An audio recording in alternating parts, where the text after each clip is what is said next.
Namaste everyone, and I welcome you all back to this session of pranayam. And I'm so grateful to be on the same platform again with amazing people who are hosting this show. So we will start with some initial prayers today. So I request you all to sit straight wherever you are, and keeping your spine straight, bringing all your awareness into the present moment.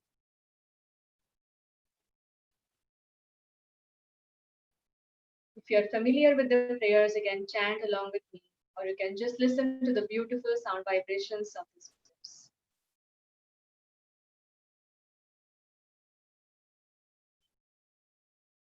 ॐ सहना भवतु सहनो भुनक्तु सह वीर्यं करवावहै तेजस्विनावधीतमस्तु मा विद्विषावहै ॐ शान्ति शान्ति शान्तिः.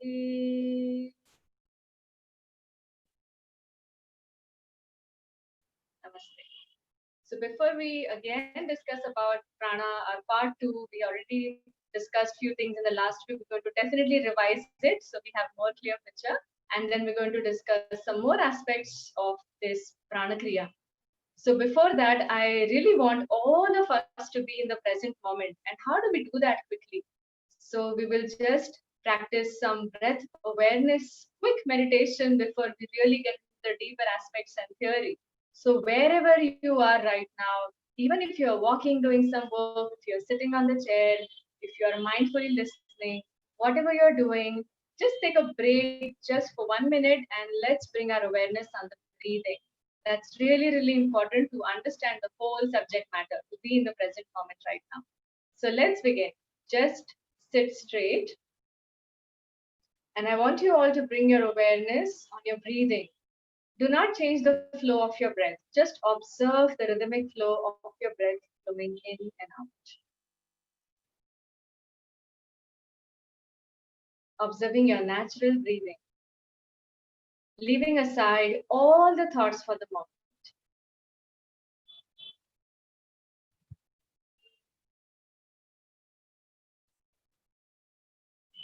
Observing the inflow and your outgoing breath. Breath has a power to bring you in the present moment. Stay connected to your breath. And now we will just modify our breath and try to do some rounds of deep breaths. We have to inhale at the count of 4 and exhale at the count of 4 as well. At any point, if you feel this is uncomfortable, you can do the ratio that you are comfortable with. I'm going to guide you into the practice now. Just for a few seconds, observe your breath. Let's begin. Exhale completely. Inhale. 1, 2, 3, 4. Exhale. 1, 2, 3, 4. Inhale. 1, 2, 3, 4. Exhale. 1, 2, 3, 4. Inhale. 1, 2, 3, 4. Exhale. 1, 2, 3, 4. Inhale. 1, 2, 3, 4. Exhale.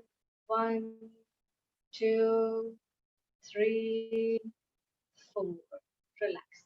Stay here with your eyes closed for a few seconds, observing the after effects of this small mindful practice on your breath. Stay here a few seconds.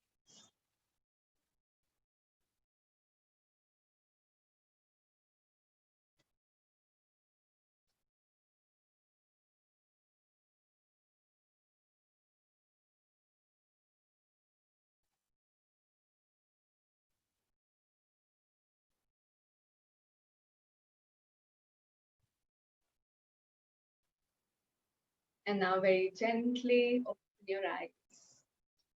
Nice. This is a super quick practice to bring you in the present moment. So anytime if you feel that you are stuck up with so many things to do and you don't know what is the future course now, how do I rest? There is no time to rest. I'm sure just this simple breath awareness practice is of a great help. Towards the end of the class today, I'm going to share the proper sequence of this practice as well. It's very effective, and many of these schools, families, offices together have taken this resolve that they practice this together to make their employees, to make their families, and everybody around us more mindful and more health conscious in everything that we are doing. Okay? So I'm going to now quickly revise few things that we did in the last session, a quick recap. And I'm sure if you've had more questions on what we have discussed, so we have some time for that as well today post our class at 7:30. So whatever I'm revising again, if you have again some questions based on that, I'm very happy to address them. So we explored the concept of prana, and we were also discussing about the breathing and how incorrect breathing works and how to correct the breathing. So I'm going to go through that again precisely, and then we will discuss today's subject matter. So we spoke about the prana. In a simple language, we understood that we do speak about in our daily languages that, oh, I'm feeling very tired today, or oh, I'm feeling super energetic. So what does that mean? Which means that we are talking about energy. Although we can't see it, but we definitely feel it. And this is where we speak about energy. And that is what we want to enhance through our different practices. So how we saw that breath is one of the important tools by which we can access this pranic energy. And on day-to-day life, we can feel more energized, healthy, we can have physical, mental, as well as emotional fitness. So, why breath? We also discussed on this that breath is something that we all are doing right now. Although I'm talking right now, you are listening to me right now, but we all are breathing, right? However, I just asked you now, few moments ago, that can you do some deep breaths? And you all beautifully did it, which means that there is some part of our nervous system which the breath is also listening to. We can change it, right? So that is why we use breath as a beautiful tool of awakening this energy body that we have, or enhancing the prana in our body. Then how we set the foundation last time, that it is really important that how do we actually breathe and why do we breathe the way we breathe. We have the modern technology nowadays. In the previous times, we had a lot of, like, the more physical work which naturally allowed the scope or had a scope of doing some deep breaths while doing all the physical movements. But due to the reduced needs of these physical activities, somehow there is no natural mechanism where we breathe in deeply. So that is why this is one of the reasons why most of us end up having shallow breathing.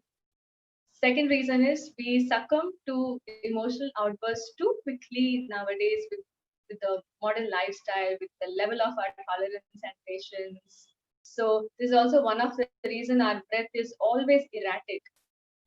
Most of us now work in an air conditioned atmosphere. So it's a closed atmosphere, not giving us space to utilize the full capacity of our lungs and breathe in properly. And another reason is if we are exposed to too much of pollution around, then our body is so nice and natural that it wants to protect itself. So the lungs and the breathing mechanism would not function optimally just because it does not want to breathe in that toxic air. So that is one of the reasons we don't do properly. Now, when I say all this, it doesn't mean that we have to quit our jobs or we don't have to use modern technologies or we have to just make everything change just for the breathing. No, a simple daily practice for 15 to 20 minutes also will kind of correct your breathing, improve your lung capacity, and improve your pranic energy, by which even if we are exposed to this atmosphere or these things around us, these factors, it will not harm us to that extent. Then we spoke about one of the important factors, or what are the results that happens, what is the outcome of such kind of a breathing. Mainly, I have seen people complaining about lack of energy, and they keep on showing to different doctors. They doubt that they may have certain diseases. Sometimes they end up having nothing, but all they feel is, what do I do now? So work on your breathing. Just check how your breath is, and you may get some lot of answers on this aspect. So some of the symptoms that you can notice for your own self is, are you holding up any kind of physical tension, or do you have, a lot of emotional instability? You always feel that you are super tired, or you have very low immune system. All these things can definitely be corrected just by correcting your breathing. This is one of the foundation tool. Of course, when I say healing is a holistic process. You have to focus on various aspects, but definitely correcting your breath will be a very big step. So then we spoke about, on before starting any prana kriya or any pranayam practices that is so popular nowadays, why it is important that we kind of correct our breathing. And before that, we identify our wrong breathing. So what did you find out last time? I had given some homework to all the participants who joined us last time. In case if you have just joined us today, you can go through these breathing aspects like shallow breathing, reverse breathing, curtail exhalation, or slimmer's breath. That if you have this kind of breathing, it is not advisable for you to start doing pranayam directly. You have to work on first correcting your breathing simultaneously along with your practice, and then you will have more benefits of your practice as well. So shallow breathing, where we are only using the upper part of our chest, like clavicular region, the region near the throat, and the upper chest. So the lower lobes of the lungs are not getting, there's no gaseous exchange happening properly. So we are deprived of the oxygen as well as prana, which we inhale along with the oxygen.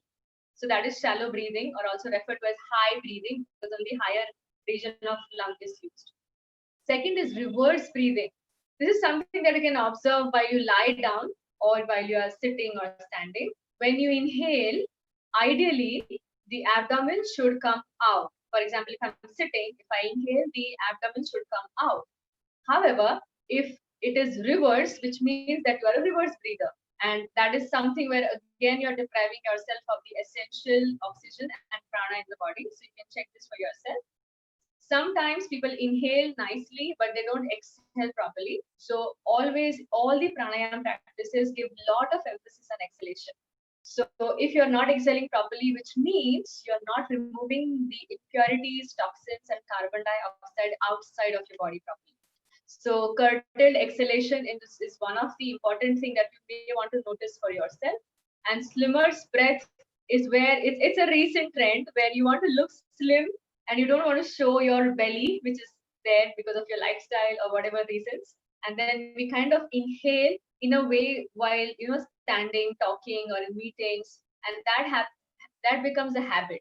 So we don't want to do that, and that happens when we hold the abdominal muscles, not allowing the space here for the air to come inside. So we have to check on these points, if how are we breathing before we go for the correct breathing. So please do that. If you think that you are not breathing properly, in which category do you fall? Please understand that first before we move ahead. So we also spoke about how breathing our way to health. Just like a diet, we need to also improve on our breathing part for the correct prana. Then we spoke about the systematic approach to learn pranayam. First, observe your normal breathing that we did in the beginning of the session, and then identify the wrong breath and correct your breathing. And how do you do that? This is a very important and fundamental step to start your pranayam practice. So there is a self-correction in lying down position, just like a balloon. You have to visualize that your belly is like a balloon, and when you inhale, the belly should rise up. Then your chest should expand, and the air should be all the way till your clavicular region. So what is three part? It says your deep conscious breathing, complete breathing, or three-part breathing. And this three-part breathing is popularly referred in yoga world as yogic breathing. So what are the three parts that I'm talking about here? Is my abdomen, chest, and clavicular region. So all of this I need to engage at least in my practice class. I'm not saying that day-to-day life we will be able to breathe in fully all the time. But if we kind of put our effort in a systematic approach, like say 15, 20 minutes a day in a specific practices, automatically you will become a deep conscious breather. And that happens by default. You don't have to put your effort throughout the day and get stressed about breathing rightly. Again, that is going to stress you more. So just a systematic approach on the mat is definitely going to be helpful off the mat as well. So what is deep conscious breathing? In the lying down position, I would highly recommend, if you're a beginner in correcting your breathing, use some object, a light, maybe a light or some light object like a diary, a small book, or maybe a soft toy, or any object that you feel is lighter. Place it on your belly in a lying down position. This will help to build your awareness, because when you will inhale, the object or whatever you have kept on your belly is going to move up. And then when you exhale, again, the abdomen is going to go in. So that makes you more conscious. So try to keep some object. Maybe you can do it even after the class today. Just try on, you can do some deep breathing around. So the abdomen has to rise up, the chest has to expand, and you breathe all the way up to your clavicular. So that is how you should be doing your deep breathing. It's the first and primary step for the correct breathing. And today I'm going to actually focus a little bit on therapy aspect also of this, the whole practice, this whole prana kriya. So many people are looking forward for some different remedies for their maybe they have lung disorders, or they have shallow breathing, or if they have thyroid, if they have digestive issues. So today we're going to focus more little bit on the therapeutic aspect as I go on revising the subject matter that we spoke yesterday. Okay. So just doing this deep conscious breathing every day for some time. This is so simple. I mean, I'm not even talking about any technical prana kriya or any kind of energizing dynamic pranayam where you hold your nose, grab your nose. No, nothing. Just doing this deep conscious breathing is definitely going to give you the increased oxygenation of lungs, helps you to move out the toxins. Okay. And definitely the heart gets a lot of rest because of your deep breathing. It has to work less than normal. It gives massage to your intra-abdominal organs. Any gentle massage to your intra-abdominal organs is going to definitely improve your digestive capacity. So many of you who are struggling there out with your digestive issues, just doing even simple deep breathing every day consciously is going to definitely help you. Again, those who are fighting with some hormonal imbalances, simple deep conscious breathing has great impact on the nervous system and our endocrine system, which is responsible for the hormonal changes. So that is also going to definitely get impacted. And it gives relaxation to our parasympathetic nervous system. I'm going to speak on this. What does it mean? The difference between the two today. So hold on if you are finding it too technical for now. We will go step by step and understand the concepts here. Then we spoke about some important do's and don'ts last time. So I'm not going to revise it. I'm very happy to share the slides with you. If anybody's interested, I will send it to your organizers and then they can give it to you so that you have the ready rectal steps available with you. So these were some common tips that I shared last week about to bring out the best out of your practice, like on some eating guidelines and what should be your awareness while you practice. And we spoke on different things. And then we spoke about the sequencing part, which is one of the most important takeaway from this class. So how do you sequence your practice? Number one is we definitely want to stabilize the body, breath, and mind. Any practice which is done in like a checklist, that, okay, I have to finish my now pranayam because it's so important in today's, especially now, the recent time with COVID, everybody is thinking that how do I improve my immunity? Keep on drinking some kadas and taking proper Ayurvedic medicines, maybe some allopathy medicines, add up some breathing practices. So it has become like a stress in itself, doing these things like a checklist. If that is the approach for pranayam, I'm not sure how much it will help you. So make sure that before you start your practice, please put at least half a minute to stabilize yourself completely. Choose a comfortable pose where you can move lesser, so you're not moving constantly in the practice. Then bring your awareness on the breathing. That is the first step. There are some practices like pre-pranayam practices. There are different practices which are going to improve your efficiency. And when I say this, I'm talking here about people who struggle with, the common complaint that I get in the class is my one nostril is not functioning properly, or I do not breathe, my one nostril is always blocked, or I don't feel ready, or my back starts to pain, or I'm having some uneasiness in my abdomen. My legs are, there's a lot of cramping on my legs. So all these issues, which many people, they enthusiastically start pranayama, but as soon as they start, they feel all of these things and somehow their journey stops there. It is only because we are not doing some pre-pranayam practices. We directly watch some YouTube videos and we watch, which is nice. I'm very happy that a lot of awareness is there on the internet about the practices. There's no harm in doing it. But if we haven't prepared our body, breath, and mind sufficiently, we are not reaping out the best benefits of any of this. So there are various pre-pranayam practices that needs to be done. Then you have the dynamic and cleansing breath, any breath that is faster in nature. And we did discuss last time with all the demonstrations like Kapalabhati, Bhastrika. These are the dynamic and cleansing breathing. This will help you to really open up the nostrils along with the pre-pranayam practices. And then we go for the balancing aspect. Then we do the balancing breathing. That is alternate nostril breathing. And then we go for some relaxing breaths like Bhramari, the sound of humming bee, or Ujjayi, or the cooling breaths, Shitali, Shitkari. So this should be your sequence. If you have already practicing, then you have a proper system now. And if you haven't practicing, then definitely we're going to discuss more in the upcoming slides. Okay, so today we start our discussion actually on the therapeutic approach. What are the benefits of different practices? And how do we heal ourselves through Panchakosha approach in Prana Kriya? And we have different kinds of prana in the body. Although I have been speaking about prana in general way, and it's all one prana, but based on its function in the body, we have different pranas which are functioning on the different areas, and there are some practices by which we can also.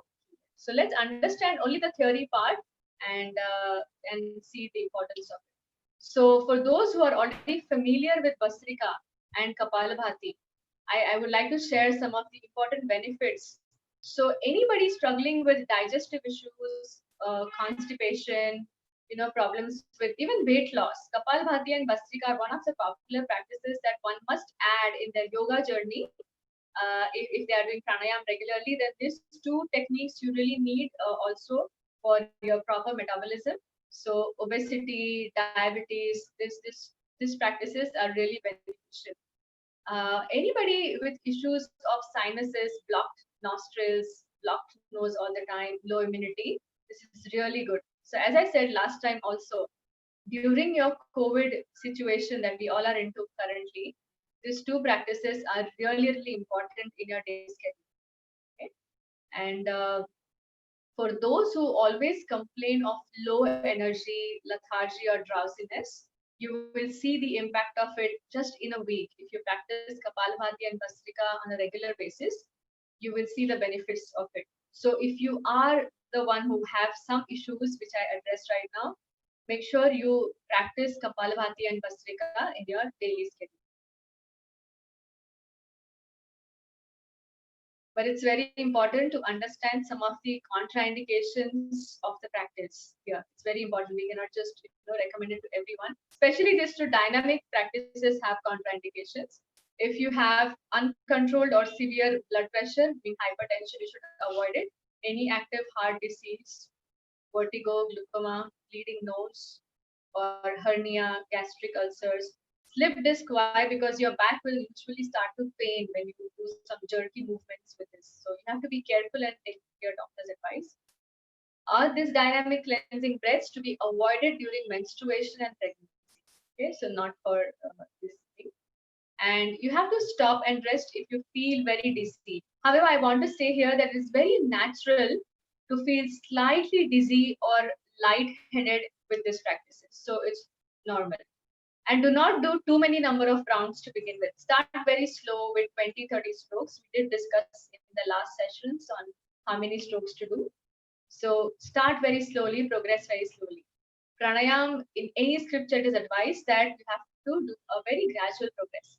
Even if your body supports you and if you start exhaling more, maybe next day you don't feel very comfortable, you end up inviting more diseases to your body. So making sure that you're not, progressing at a faster pace, gradually, step by step, 5 rounds, 10 rounds, and then increase number of rounds. Okay. So that was about some of the benefits of the dynamic breath. And very important that I want to discuss today about the balancing breath, that is Anulom Vilom, alternate nostril breathing. Now, here we need to understand a simple science. I'm not going to make it super technical here because we all need to understand these responses from our nervous system on day-to-day basis. Okay, so we have this response. I'm going to give you an example now. Okay, imagine, I don't want it to happen ever with any one of you, but let's have an analogy here. What if you all see some snake right now entering the room?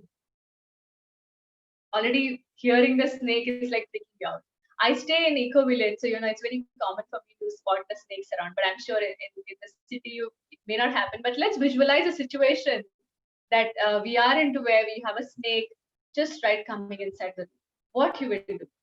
So there are two responses that most of us must be thinking right now, right? Some of you would definitely plan to just run away from the situation. Like you would start to find the door or a window or whatever thing that you see where you can escape or run, right? Flight from the situation. And another response, some of you may have some more daredevils, maybe who are friendly with animals or used to the sight of snakes, would try to take some stick and try to kind of take that snake out of the room or do the needful to get rid of that snake. So they will fight the situation. Got the point here? So there can be two responses when we are confronted with some stress or danger. Now, when we decide like, okay, I'm going to fight the stress or I'm going to flight from the situation. Either I face it or I run from it. All of these things are the function of our one branch of nervous system, which is called as sympathetic nervous system. Obviously, there's something in us triggering, right, to us that I need to run or I need to fight the situation. So we need that for our survival. And so from our nervous system, one stem from autonomic nervous system especially. So don't worry about these names, just understand the concept. So we have this response, which is important for us. When we have this response, of course, our body needs to take the needful action, and for which, if I have to run or if I have to fight, what will my body start to do? First thing first, it will start to release some hormones by which now my heart rate would increase, because of which I need a more blood flow to run or to fight the situation. And I'll start to breathe in heavily. This is a very simple way I'm putting it. Many changes happen in the body when we are ready to fight some stressful situation or we want to run from the situation. All of this thing brings about lot of changes in the body. So basically, to understand it normally, sympathetic nervous system is a response of our nervous system of our body by which our heart rate would increase, our breath rate would increase, and our blood flow would increase because we have to tackle that situation.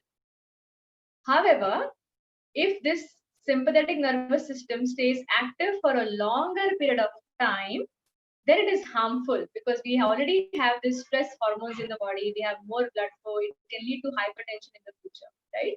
So we need that response. That is why God has given us, our nervous system has that capacity to make us flight the situation or fight, right? Now I'm going to explain exactly the opposite response, which is parasympathetic nervous system, PNS. So sympathetic nervous system is referred to as SNS, and parasympathetic nervous system is referred to as PNS.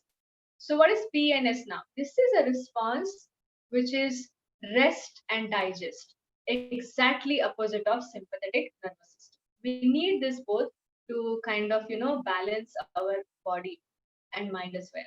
So Parasympathetic nervous system is referred to as rest and digest, where all the bodily functions are happening on its own relaxed manner. There are no extra release of hormones. The heart rate is normal. The blood pressure is normal. The breathing is normal, right? So this is the two responses that our nervous system have. However, why am I discussing this so much of technical things when I'm talking about Anulom Vilom? Now I'm coming to the point here. If you've understood this concept, what is happening nowadays is with our modern lifestyle or whatever work pressure we have, or due to the exposed situations that we have around us, we have been activating our sympathetic responses more than our parasympathetic response. Our body is generally any small stressor. We were given the sympathetic nervous system response because we can survive. It was given to us for our survival, because we have heard about that in the ancient times there were no much facilities and safety, where everybody had to fight for the survival. So because of that, we had this response. What is happening in the recent times is we are activating this sympathetic response on a very normal things as well. Any small stressors, like somebody said something, a phone call, a deadline to meet, an office, a home responsibilities, whatever personal commitments, anything that you name, everything is giving us like a stress now, and we are activating this response. And in long run, we see that people then have some issues that they have, like blood pressure or diabetes, have all heart related issues, any mental conditions. All of this are somewhere are they connected to our responses. So if our sympathetic response is more active on a regular basis, we are doing a big harm to our body. And that is why now I come to more precise point is Anulom Vilom or alternate nostril is a pattern of breathing which helps us to kind of balance this response and allow us to activate or to keep our parasympathetic nervous system in place or active at a longer time. Because if you see if you have been practicing pranayam, you must have heard it. Or if it's your new journey, then I would like to inform you that mostly in Anulom Vilom or in any pranayam practices, any teacher would focus on the longer exhalation. We slowly want to gradually progress the practitioner's journey towards longer exhalation. Why? Because inhalation is a sympathetic response. Of course, we need sympathetic response also to work on a day-to-day basis. And exhalations are connected to parasympathetic nervous system. Obviously, on a long run, we want to be focusing more on PNS, that is parasympathetic nervous system. We want it to get an upper hand over our sympathetic nervous system. So anybody fighting with stress-related disorders, then activating PNS is really helping it. And that is why we encourage more of a deep breathing and longer exhalations. So that is why you must have seen, you don't know scientifically any reason, even if everybody advises, okay, breathe deeply when you are in stress, breathe deeply this is the reason why, we are encouraged to breathe deeply and exhale longer for any pranayama practices. And obviously, Anulom Vilom has other benefits of inducing calmness and lowering anxiety. So anybody, of any one of us, I'm sure all of us at some point go through some, anxiety phase. Maybe it's just a phase, but if it's too much, it can lead to further disorders, insomnia, stress-related issues. You just name it. Nowadays, most of the diseases are psychosomatic in nature. So to tackle that, alternate nostril breathings becomes one of the most important friend for you. So make sure it is also part of your daily practices. Those who are struggling with some respiratory disorders such as nasal allergy, bronchitis, or asthma can safely do these practices. There are some contraindications for other dynamic practices, but definitely they can go for some Anulom Vilom rounds. Definitely, it's really beneficial for them. So hope I did not make it too technical for you. Just understanding that how we respond in a stressful situation, and that response is really bringing a lot of changes in our body. So that is the reason why we stick to activating our parasympathetic nervous system. Okay. There are some other benefits also of this thing. If we have in our therapy centers, we have some case studies where doing a holistic yoga practice along with yoga nidra and some rounds of Anulom Vilom for people with hypertension, stress-related issues, and acidity. They had amazing responses. Like they showed good results with daily practices. And of course, with any breath work, you have increased vitality and things like that. So we did spoke about the ratio last time. You have to start with inhaling in 4 and exhaling in 4. Gradually, as we discussed, we need to improve on our parasympathetic response, which is related to exhalations. So we gradually keep the same ratio for inhalation, but we have longer exhalations. Like we now start to exhale in 6, and gradually, if you're more confident, then we exhale in 8. Well, this pranayam or this practice does not have any contraindications, so highly recommend for anyone. In fact, I don't mind if you become tiny brand ambassadors and yoga teachers. As far as this practice is concerned, you can also do it yourself and spread a word. You know why we are fearful of teaching someone? Because we think that what if it harms anyone? But you can be a wonderful brand ambassadors for Anulom Vilom because it has no contraindications, and you can definitely advise everyone to do it. Then I would like to discuss a little bit on wonderful Brahmari Pranayama. This was the sound of a humming bee, where we chant the sound of Makara as we exhale. So this definitely works again on stress-related issues, high blood pressure, insomnia, anger and anxiety-related issues. For those also who are in singing profession or in a profession where your voice is really important, then definitely Brahmari is helping you to cultivate a nice voice, improving pitch and melodies. Again, thyroid is one of the most important issue for many women out there with hormonal imbalance, or maybe when they cross 35 or 40, or if they have a lot of hormonal imbalances, they come up with a hyper or hypothyroid illness. So Brahmari is kind of a sound that is resonating in the throat as well, throat region. That is where our gland is located, the thyroid gland, and that is the reason why Brahmari pranayam we've done on a regular basis with proper awareness on the throat and in a prescribed number of rounds is also very therapeutic in nature on the thyroid as well. Definitely, it has a lot of effect on your brain, calming down. Brahmari is one practice which is highly recommended also in school colleges to students because it helps in improving memory and concentration. Of course, all of us need concentration at some point of time. So again, this practice is highly recommended if you are doing any task which requires a lot of concentration for like kind of do some rounds of Brahmari and then you can start your kind of activity.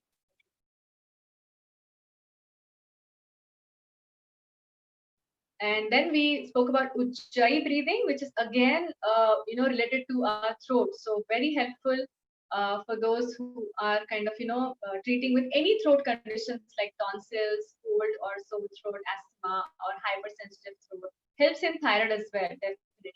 And Ujjayi breathing is one breath which is very versatile in nature. For other practices, you may have to find a dedicated time, sit and spend some time, but Ujjayi breathing is something which is very spontaneous and natural. You can do it while reading, walking, cooking, working. Any task that you're doing, you can add Ujjayi breathing. So Ujjayi breathing is what we contract our throat and inhale through our breathing and exhale also in a similar manner. So it improves our awareness because we can hear our own breathing more clearly when we do some Ujjayi breathing. Again, for those who are into a speaking profession or singing, it also helps in improving the voice. I have also come across some wonderful questions like, what to do if a person has a snoring issue? Then can yoga help? Then yes, I do have one pranayam, which is Ujjayi, which definitely helps in reducing the snoring. And for those who are looking for, higher meditative practices in future, Ujjayi is one of the most important preparation work because it brings our awareness onto the present moment and makes us more mindful. So Ujjayi breathing is also really important for preparing for meditation. So I will quickly demonstrate Ujjayi because I think last time we did not see the Ujjayi breathing. So again, it's a big challenge for me to teach Ujjayi online. However, I have a technique by which I will make you understand what does it mean. Because Ujjayi, I cannot really, you won't be able to hear what am I doing, No, so all I have to do is explain through the words and analogies. So you can pay attention to the action that I'm doing now. In Ujjayi breathing, I would contract my throat as if visualizing that there's a pipe here and I'm breathing in through that pipe inside. It's basically the contraction of the throat region, but not very forceful. It's a gentle contraction. For example, now let's visualize that we all have a mirror in front of us. Use your hand now in front of you. It's a mirror, and now you have to fog this mirror. For example, kids love to play this in winters, right? If there's a nice like moist air in the morning in the winters, you want to fog it and then they write the names on it, right? So same thing we're going to do. We're going to fog the mirror here, visualize the mirror, or every time when I teach Vijay, it reminds me of this Colgate ad where people would, sorry for being, using this example a little funny. And so you have to just kind of, what we do? So people just smell their breath in Colgate ad, or imagine you're fogging a mirror with this. Yeah, everybody's doing it, right? So now what is Ujjayi breathing? You have to do the same action with your mouth closed. The contraction that you feel, the sound that you have to inhale and exhale. So for example, this is an analogy. You all can see me. Oh, no. Oh, can you see me now, all of you? Yeah. So imagine that there's a mirror in front of you and you're going to fog this mirror. Right? And do the same thing now with your mouth closed.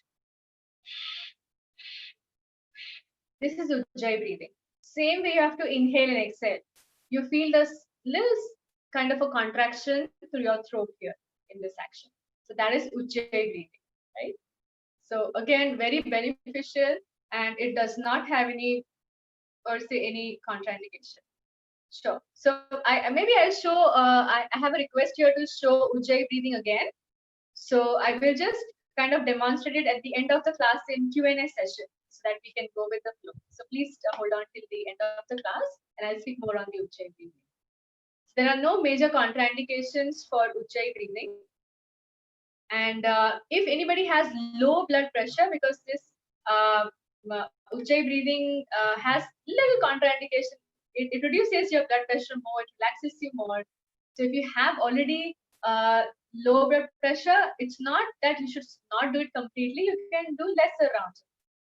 You can, I know so many practitioners who combine this Ujjayi breath along with their asanas, along with their exercise while walking, while doing other pranayam. So Ujjayi breathing is like just a friend, another breathing friend, which is very important. You can do it in your day-to-day life. It will just bring your awareness in the present moment. If you feel too distracted sometimes, your mind is at 10 different places, you're not able to focus, it's nice to start to do Ujjayi breathing. You get all the benefits therapeutically, and you're also coming in the present moment and be more aware of the task that you do. And now I will discuss a very important concept today. I know many of us who are into holistic understanding of life and spiritual path, we definitely have heard of this concept, but I'm going to just precisely put some yogic angle to it today and see how we can make the most of our healing journey or well-being journey through this concept. So if most of you are into spiritual path or you're new to it, we may have introduced ourselves to the concept of we are not this body, we are a soul, right? So most of you must have heard this, that we are eternal soul, or we are not just body, we are a lot. Now yoga says that we are lot many in between as well, that we need to transcend one by one and go to our spiritual self or whatever. That is not the subject of discussion today, but I'm going to speak on more of the healing and health and therapy as far as yoga is concerned. So very precisely, let's quickly run through each of these koshas now. I'm not going to make it very technical. I will try my best to make it as relatable as we can on our day-to-day life. Can you all see me, and can I see you if your videos are on? Yes, which means that the first layer of our existence is who we are. This the whole Panchakosha is who we are and our different layers of existence. And these layers or sheets is what is called as koshas, and pancha means five. So we are these five layers of existence inside us, outside us, whatever you want to call it. But this is what we are in fullness, and that's what we need to address. So first layer of our existence is called as Anandamay Kosha, Annamaya Kosha, which is the most outermost layer, and we can see it. I can see you all. You can see your body. You can touch your body, and that is what is your body, Annamaya Kosha, the food sheet. Now, I'm going to ask you a question here, just like how we discussed the prana. Do you feel low sometimes? Do you feel high? Do you feel energetic? Yes. So that is the expression of your pranic body, your pranamaya kosha, which means you can't see it, but you can feel it, which means it has some existence in you, and you have that pranamaya body as well.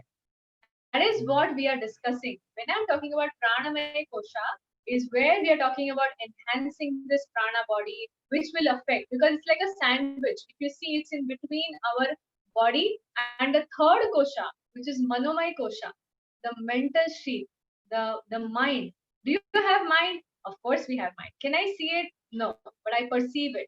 I understand it because it thinks, it feels. So all of these things are functions of mind, which I know that yes, I do have a mind. So that is where my third layer of existence is. Then I have the fourth one, which is Vijnanamaya Kosha. Now again, I'm not going into the details of this all the koshas. Vijnanamaya Kosha is something fantastic where you go out to on a walk maybe, and you're on a diet plan, and you spot a nice ice cream parlor, and then something inside you tells you that maybe I should skip this ice cream because I'm really on a diet. And something else inside says that no, I should eat the ice cream, right? So there's this discrimination happening in the mind.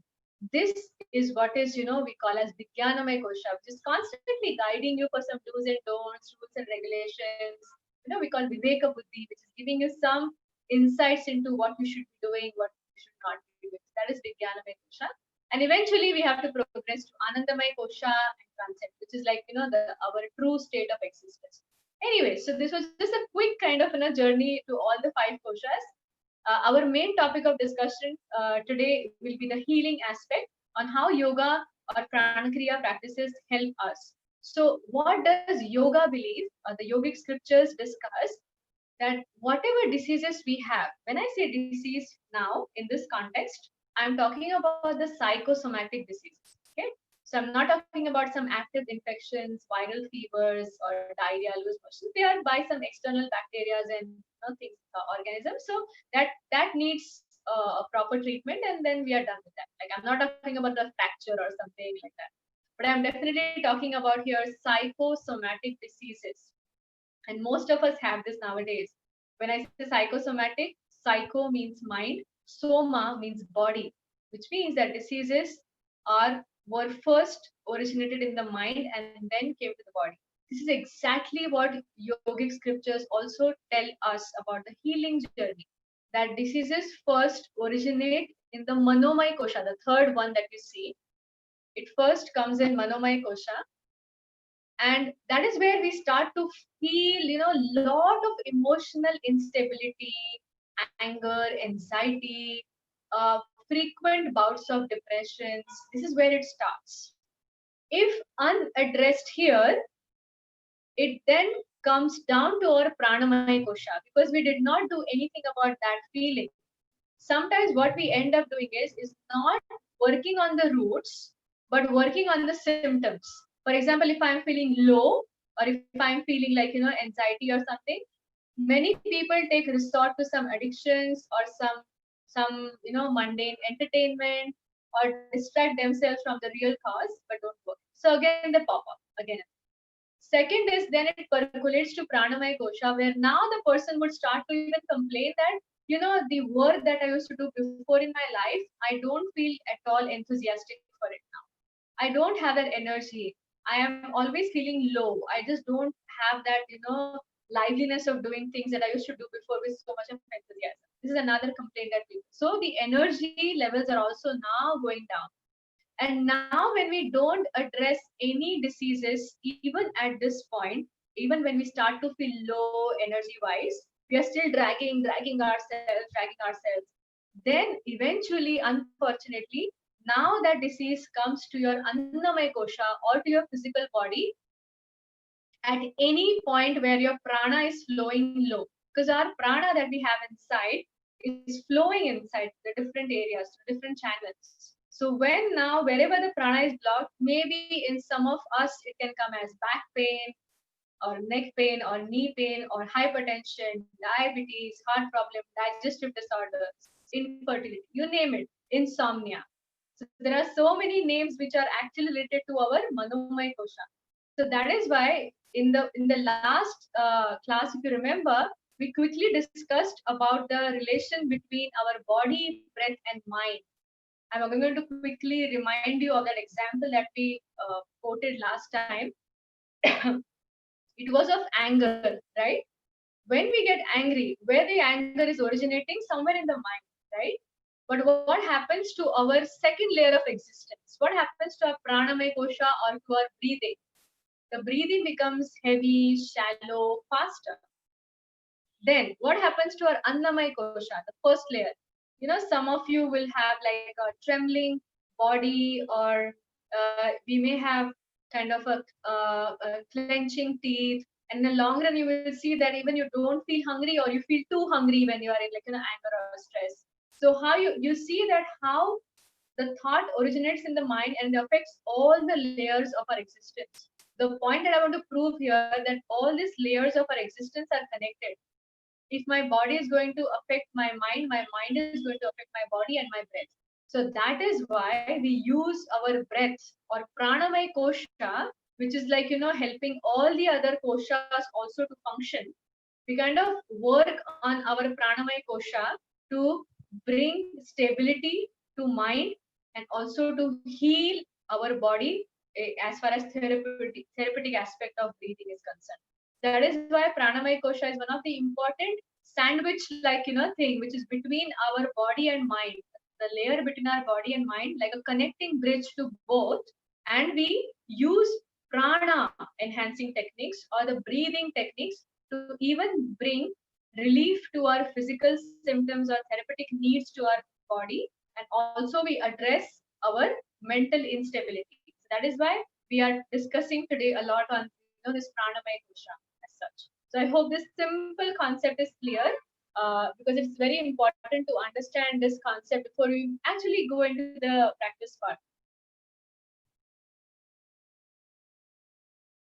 And then I want to say that how we have different pranas in the body is also kind of referred in Ayurveda, and is very similar to what even Yogic scriptures say. That although I'm generally talking about the prana, like prana, but because it functions in different way in my body, it has been given some different names. This prana is nothing but, like I can say, an electric current, like we have in any toy or any machine. Will a perfectly built machine will have any use if it is not connected to the electricity, right? Or electric current? No. Similarly, this is the same with our body.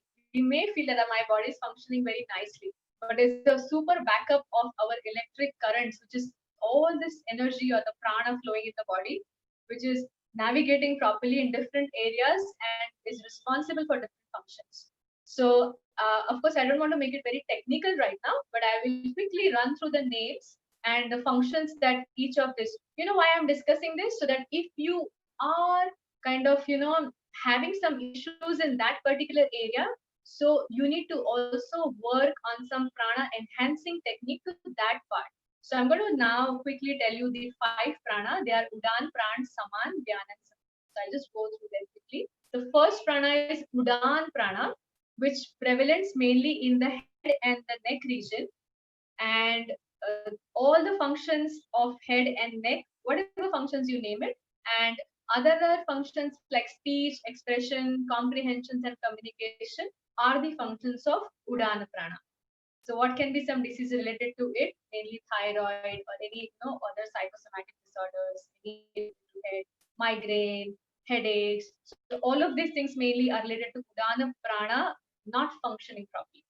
Then you have Prana Prana. The name of this prana is also prana, so it is called as Prana Prana. And this is mainly prevalent in the chest region. Now, because it's prevalence in the chest region, now we have our most important organs here. So this prana is responsible for sustaining and continuing the process of our life, which is the heart and lungs. And they are kind of providing nourishment and blood, the oxygen to the whole body. So one of the most important prana. So any one of us struggling with, any lung related disorders or any issues with heart or hypertension, we need to work on our prana also along with the other practices. Then we have Samana Agni or Samana Prana, which is between the navel and our rib cage. So, which is like our, the stomach, all the digestive organs basically. So, most of us having digestive issues, even Ayurveda refers to this Agni, Samana Agni. Saman means like a balance.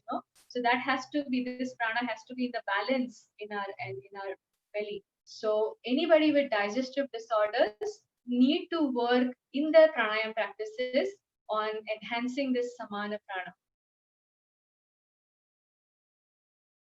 And then we have Apana prana, and this prana is now in the location which is lower abdomen and pelvic region. This prana is responsible for elimination, excretion, reproduction. So all the kidney related issues or kind of intestine related issues, including the issues of menstruation, infertility, all of this are related to the imbalanced apana prana. And the last prana is Vyana prana. Vyana prana is like a distribution. The Vyana prana is the prana which it's traveling throughout the body, because it is like distributing all the energy to all the areas. And what it controls, if I have to speak in a physiological language, it controls the muscular movement in the body through the nervous system.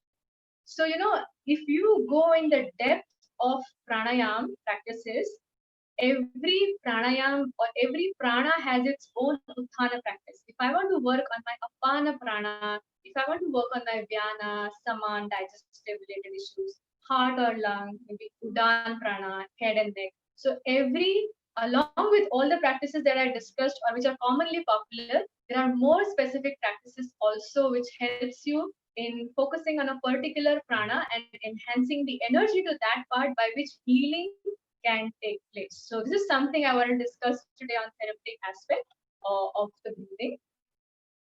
And without making it any more complicated, I wanted to just take this small exercise which we did in the beginning. And this is called as a stop practice. Because before going to the depth of different practices, we need to first bring our awareness regularly on our breathing. And that is the first step to start any beautiful journey toward pranic healing. So what is this stop technique? So here S stands for stop whatever you're doing.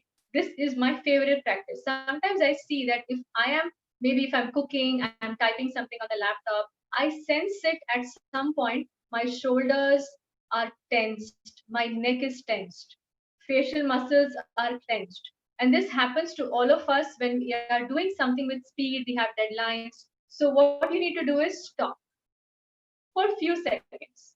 Then T stands for take a breath and come to a present moment. Just forget every past and future. Just come there in the present moment along with your breath. Here, I highly recommend the Ujjayi breath because you'll be hearing your breathing. And then your O stands for observe.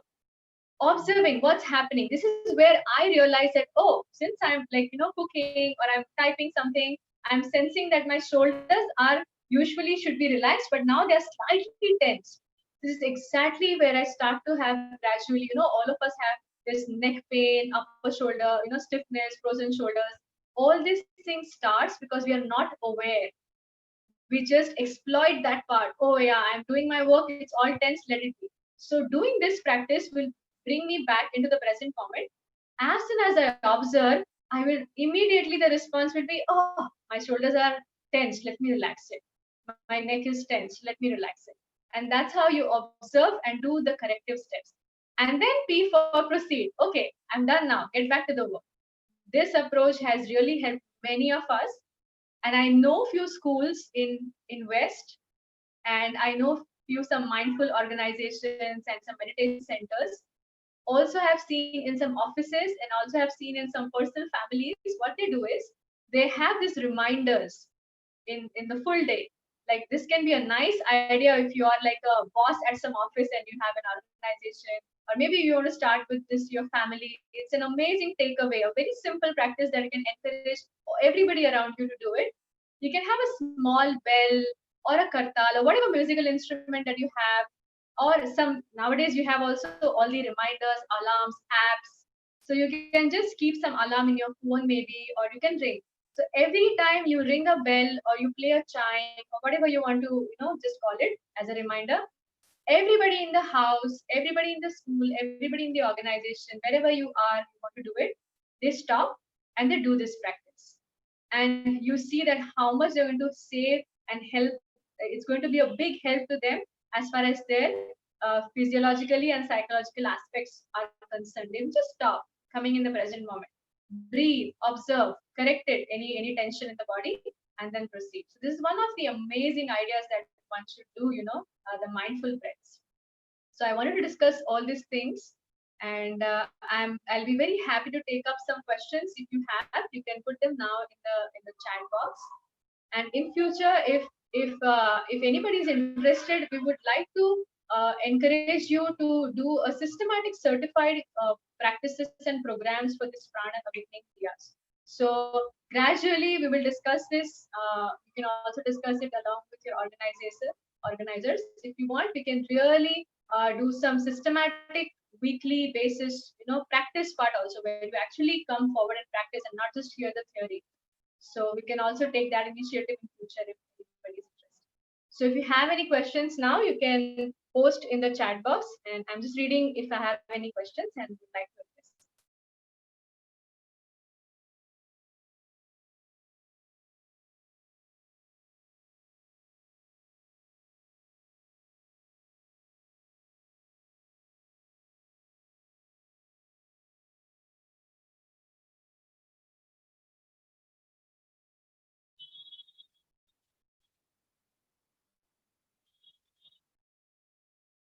Yes, I'll be sharing the slides along with your organizers, and they can post in the WhatsApp.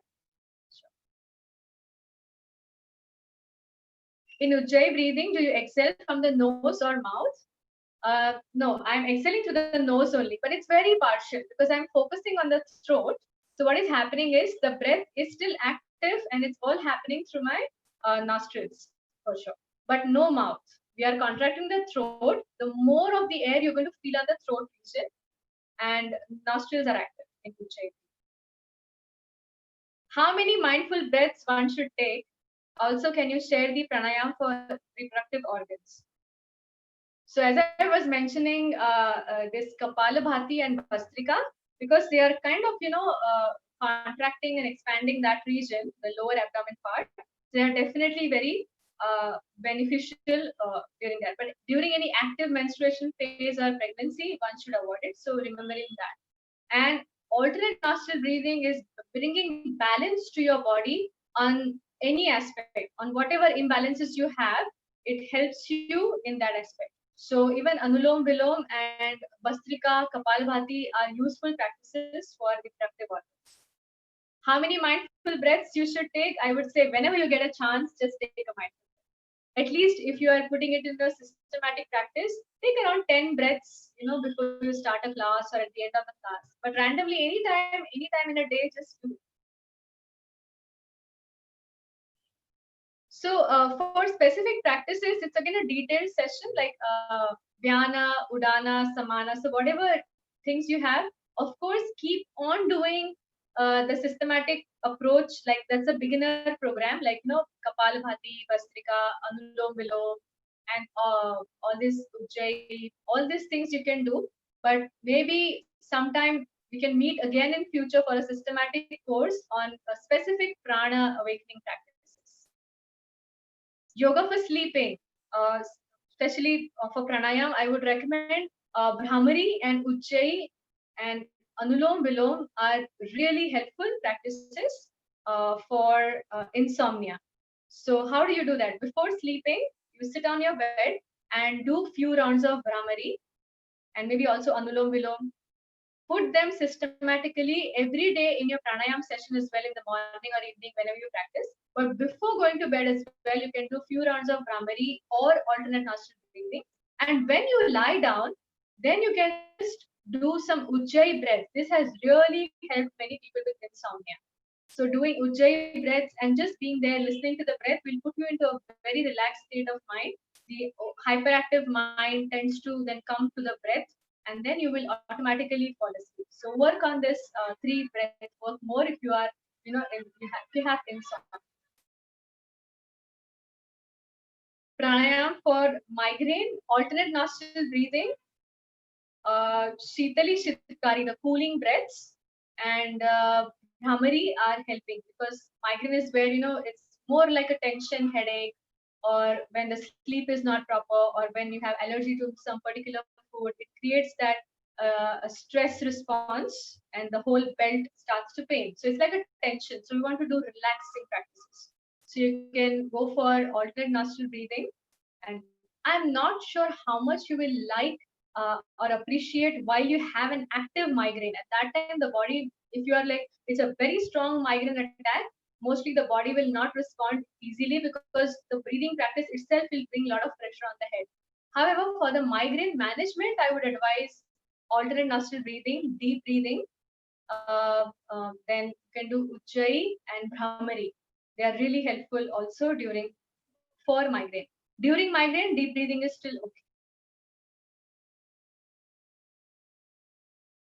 How to cool the body, which exercise create heat in the body. Dynamic breathing like Bhastrika and Kapalabhati, they create heat in the body.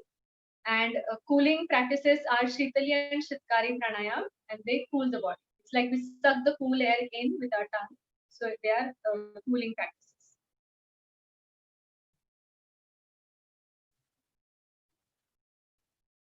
How to do breathing for the specific pancha prana. So that sadhana is little bit advanced. First, I want you all to start your journey with regular pranayam practices, whatever we have discussed, and then targeting on the specific prana is little bit of an advanced awareness practices. So that definitely can be done in future at some point. But I really wanted to sow that seed in your heart that every prana can be worked upon in a different therapeutic manner as well. So in future, we can definitely discuss that. So I think that's it for today. You, yes. So thank you very much all for joining in, and thank you so much, Pavitra, wonderful organizers, for inviting me for the session, and really enjoyed it, the journey, and all the beautiful questions. So thank you so much. I would like to end the class with a nice universal prayer, and we can dedicate this prayer for the well-being of all around us, our families, and everybody around us in this situation. So if you're familiar with the prayer, chant with me, or you can just listen to the beautiful sound vibrations. Sarve bhavantu sukhinah, sarve santu niramaya, sarve bhadrani pashyantu, ma kaschit दुःखभावे ॐ शान्ति शान्ति शान्तिः. Thank you very much.